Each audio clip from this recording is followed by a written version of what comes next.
Bonjour, alors aujourd'hui on va apprendre à dériver des fonctions. On suppose que vous savez déjà ce que ça veut dire qu'un nombre dérivé et qu'une fonction dérivée. Alors voici les formules que vous avez apprises l'an dernier pour dériver les fonctions de base.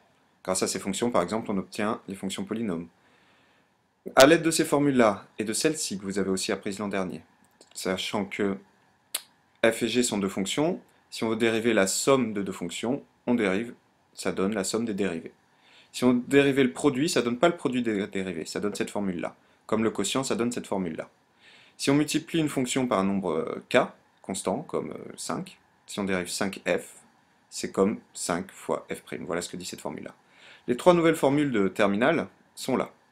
C'est quand on a une fonction qu'on met à la puissance n, quand on a une fonction qu'on inverse, ou quand on a une fonction sous une racine, comment est-ce qu'on dérive? Voici ces formules. Elles ressemblent à celle-ci, sauf qu'on rajoute ici multiplié par f', et qu'à la place des x, on a des f. Sinon, pour retenir, c'est assez simple. Alors, voyons sur un exemple.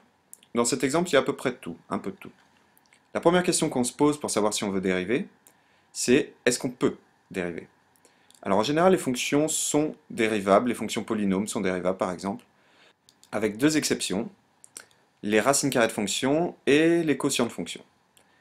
Alors, les racines carrées d'une fonction, ça sera dérivable que si si l'expression qui est sous la racine est strictement positive. Ici, c'est le cas, donc ce sera dérivable. Les quotients de fonctions seront dérivables que là où le dénominateur est différent de 0. Donc, ici, c'est ce qui est expliqué sur la première ligne. C'est dérivable, donc je peux dériver. Maintenant, voyons comment elle est faite, cette fonction. C'est en fait le produit de deux fonctions. La fonction qui a x associe x, et la fonction qui a x associe racine carrée de x au carré plus 1. C'est ce qui est expliqué ici. F, c'est g fois h. Donc on se retrouve dans la formule 5.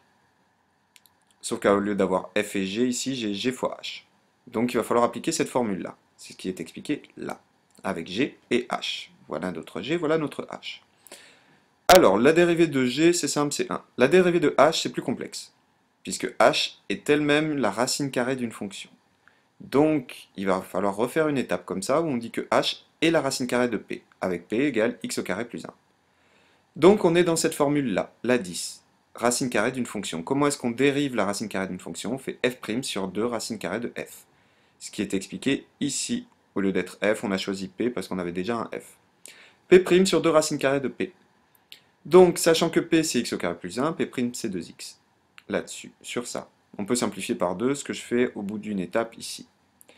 Donc, on a cette formule-là. F' égale G'H plus GH', G'H plus G fois H'. Alors, il faut savoir pourquoi est-ce qu'on dérive les fonctions. La première application pour dériver une fonction, c'est de trouver son signe. Pourquoi? Parce que grâce au signe de la dérivée, on a les variations de la fonction. Grâce au signe de f', on a les variations, croissant ou décroissant, de la fonction f.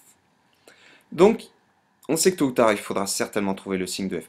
Donc ici, ça, il faudrait le simplifier et le calculer.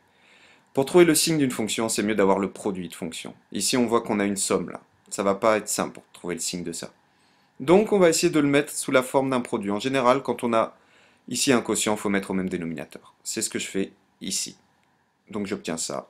Et là, j'ai mon f'. Vous voyez qu'entre cette expression-là et celle-ci, qui est l'expression finale, c'est quand même plus simple d'avoir celle-ci pour étudier son signe.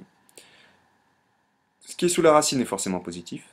Ce qui est au-dessus est également forcément positif. La dérivée est positive, la fonction sera croissante. Alors dans ce cas particulier, on pouvait le trouver avec cette expression-là aussi. Là, c'était positif, positif, positif. Ça marchait aussi, ça suffisait. Mais en règle générale, c'est toujours mieux de l'avoir sous la forme d'un quotient de deux fractions, de deux fonctions, ou d'un produit de deux fonctions. Bien, changeons maintenant d'expression. Et essayez de me dériver cette fonction-là. Je vous laisse un peu de temps. Et voilà ce qu'on trouve. Donc là, on a la somme de deux fonctions. Moins x quand on le dérive donne moins 1. Et ça, quand on le dérive, on utilise la même formule que tout à l'heure. Racine carrée de f, ou d'une autre fonction h ou g, et qui donne moins, comme l'indique la formule 10 ici, racine carrée d'une fonction, c'est f' sur, c'est-à-dire la dérivée sur 2 fois la racine de la fonction. Donc la dérivée, 2x sur 2 fois la racine de la fonction. Et toujours à mettre au même dénominateur. Alors maintenant, si je veux dériver cette fonction-là, il faut toujours savoir reconnaître sous quelle forme elle est cette fonction. elle est sous la forme d'un quotient de deux fonctions. Elle est sous la forme d'un quotient de deux fonctions où le numérateur est une fonction assez simple et le dénominateur une fonction racine.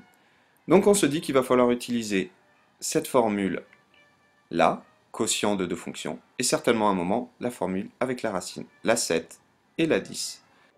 Et voilà ce que l'on obtient. Bon, ça a l'air un peu compliqué comme ça, alors on explique.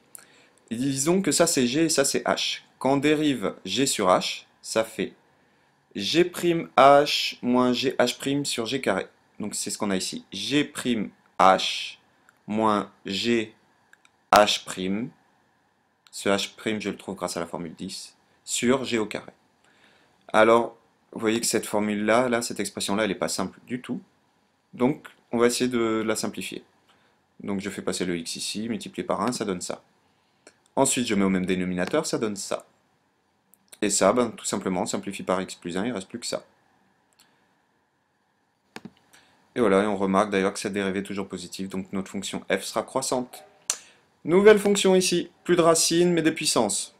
Alors, c'est-à-dire que maintenant, ça va être cette formule-là.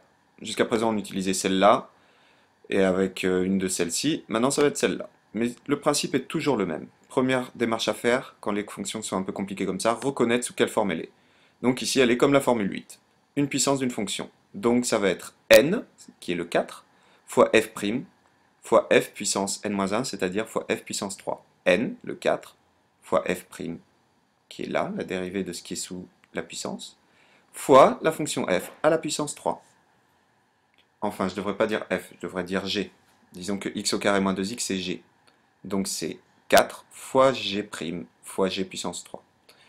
Même chose ici, une puissance. Mais cette fois-ci, sous la puissance, ça se complique encore un peu. Sous la puissance, on a un quotient de fonction. Donc on est bien sous la forme f égale g au carré avec g, cette fonction-là. Donc f', d'après la formule, égale 2g' fois g à puissance 1, c'est-à-dire 2g'.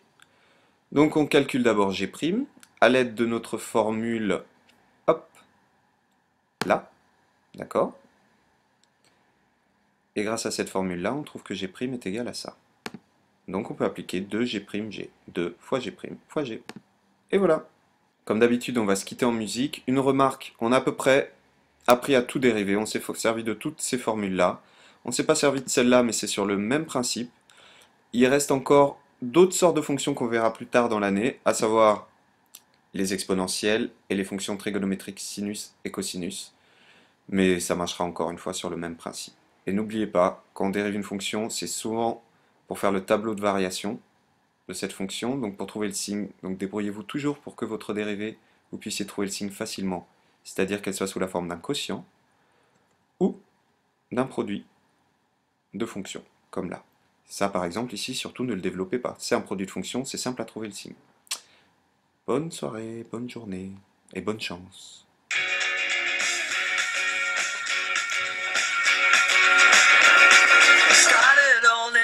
September, when my God-given little became a little older. I goodbye, see my broken heart. Hold on to your teardrops, you got a long way to go. Did you get older doing nothing today? Don't you wanna stop complaining? If one is easy, then hard is two. No one knows where you're heading to. What's my private collection? No one's better than you. No consolation prizes. Spit out your lies and chew on. Cut off your head, that's it. If you look like that, I swear I'm gonna love you, boy.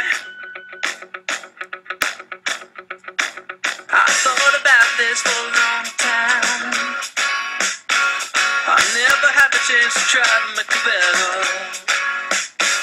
My heart is waiting for a new you, and there is no other option on the schedule. Love like I should never die with years. Once you start, it can never go backwards. Cause the darkest one, the brightest two. No one knows where we're headed to. No matter what it takes, never give up on you. Oh. want you to change it all. I'm gonna make it better. The consolation prizes.